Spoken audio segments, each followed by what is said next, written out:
காத்து வாக்கில ஒரு காதல் என்ற திரைப்படத்தின்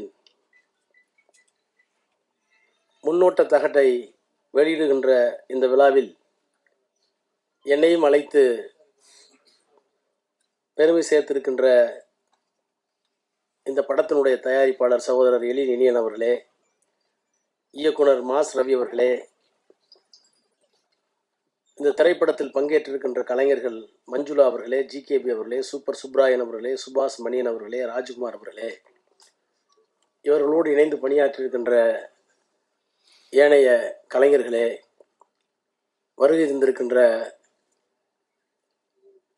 திரைப்படத்துறையிலிருந்து வருகை தந்திருக்கின்ற பல்வேறு வல்லுநர்களே, பெரியோர்களே, தாய்மார்களே, பத்திரிகையாளர்களே, ஊடகவியல் நண்பர்களே, உங்கள் அனைவருக்கும் வணக்கம். நான் சார்ந்திருக்கிற திராவிட முன்னேற்ற கழகம் கலையோடு, இலக்கியத்தோடு, சினிமாவோடு நெருங்கிய தொடர்பில் இருந்தாலும் கூட நான் அரசியலுக்கு வந்த 90களில் பரபரப்பின் காரணமாக அதிகமான நேரத்தை சினிமாவுக்கு என்னால் ஒதுக்க இயலாமல் போய்விட்டது. எப்போதாவது தலைவர் கலைஞர் அவர்களோடு புதிய படங்கள் வெளியிடுவதற்காக சிறப்பு வெளியீடுகள் இருந்தால் அவரோடு பார்க்கிற அனுபவம் உண்டு. நாங்கள் பார்த்த திரையுலகமும் இன்றைக்கு இருக்கிற திரையுலகமும், நாங்கள் அனுபவித்த இசையும் இன்றைக்கு இருக்கிற பிள்ளைகள் அனுபவிக்கிற இசையும் இருவேறு உலகத்தில் இருக்கின்றனமோ என்கின்ற அளவிற்கு இன்றைக்கு திரையுலகம் வளர்ந்திருக்கிறதா, முதிர்ச்சி அடைந்திருக்கிறதா, அல்லது சிலர் செல்வதைப் போல சீரழிந்திருக்கிறதா என்பதையெல்லாம் நான் மிகப்பெரிய ஆய்வுக்கு எடுத்துக்கொள்ளாதவன். ஆனால் காதலும் வீரமும் தமிழர்களுடைய வாழ்க்கையில் இரண்டர பின்னி இருந்தது என்பதை திராவிட இலக்கியங்கள் சங்க பாடலிலிருந்து பல்வேறு விதமான குறிப்புகளை எல்லாம் பேரறிஞர் அண்ணா அவர்களும் தலைவர் கலைஞர் அவர்களும் எழுத்தில் எடுத்து காட்டியிருப்பதை நாங்கள் எல்லாம் படித்து வளர்ந்தவர்கள். இன்றைக்கு இருக்கின்ற முதலமைச்சர் திராவிட மாடல் ஆட்சியினுடைய நாயகர் மாண்புமிகு முத்துவேல் கருணாநிதி ஸ்டாலின் அவர்கள் அவருடைய தந்தை கலைஞர் அவர்களுடைய எழுத்தில் விளைந்த ஒரே ரத்தம் என்ற திரைப்படத்தில் நடித்திருப்பார். அந்த படத்தில் சாதி ஒழிப்பு குறித்த மைய கருத்து அடிநாதமாக இருந்திருக்கும். எப்போதுமே ஒரு கருத்தை செயற்கையாகவோ இயற்கையாகவோ நம் மீது வரித்துக் கொள்ளுகிற போது அதனால் ஏற்படக்கூடிய விளைவுகள் அதிகம். நானே கூட 8ஆம் வகுப்பு படிக்கிற வரை திராவிட இயக்கம் என்றால் என்ன, பெரியாரார் யார், கலைஞர் யார், அண்ணா யார் என்று அறியாதவன்.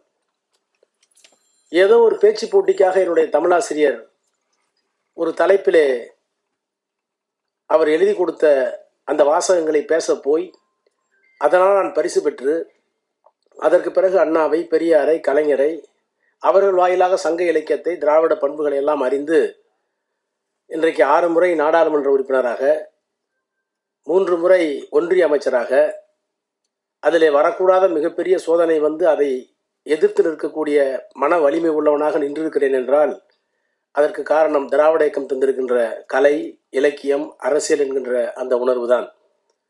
அந்த அடிப்படையில் இன்றைக்கு இருக்கிற முதலமைச்சர் நடித்த அந்த ஒரே திரைப்படம், ஒரே ரத்தம் திரைப்படம் கூட மிகப்பெரிய தாக்கத்தை என்னுள்ளே ஏற்படுத்தியது. ஆனால் இந்த படத்தினுடைய கதை என்னவென்று நான் கேட்டேன். இந்த முன் வெளியீட்டு தகடை பார்க்கக்கூடிய வாய்ப்பை பெற்றேன். நான் முன்பே குறிப்பிட்டதை போல கலை, இலக்கியம், காதல், வீரம் எல்லாம் தமிழர்களுக்கென்று இருக்கின்ற தனி செம்மாந்த விழுமியங்கள்.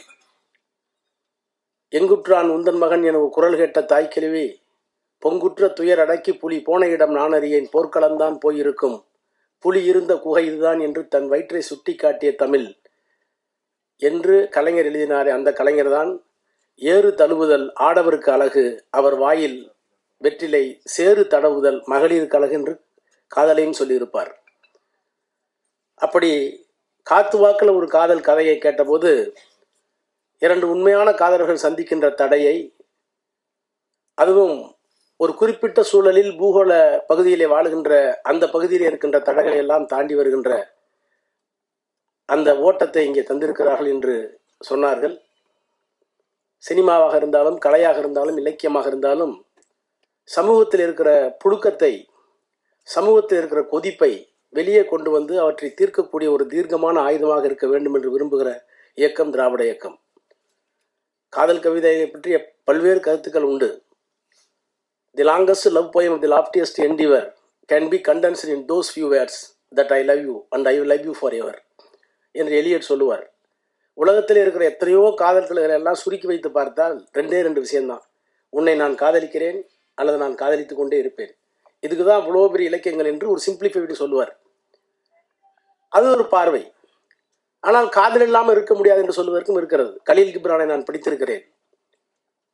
லெபனான் பள்ளத்தாக்குகளில் சைப்ரஸ் மரங்களின் ஊடே என் காதலியின் கல்லறையை கடந்து செல்லும் என் பால்யகால சிநேகிதர்களே, உங்கள் காலடி சத்தம் மெதுவாக இருக்கட்டும், அதை கேட்டு என் காதலி கண்விழித்து போல போகிறாள் என்று கதறிய அந்த காதலனை கலீல் கிப்ரானில் நான் படித்திருக்கிறேன். ஆக வீரம், காதல் இவையெல்லாம் தமிழர்களுடைய பண்புகள், மாண்புகள்.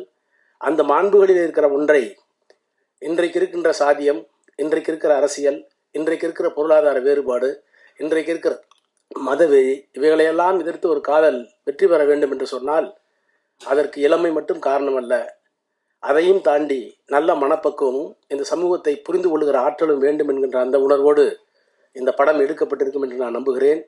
எனவே அப்படிப்பட்ட ஒரு படம் வெற்றி பெற வேண்டும் என்று நான் விளைகிறேன்.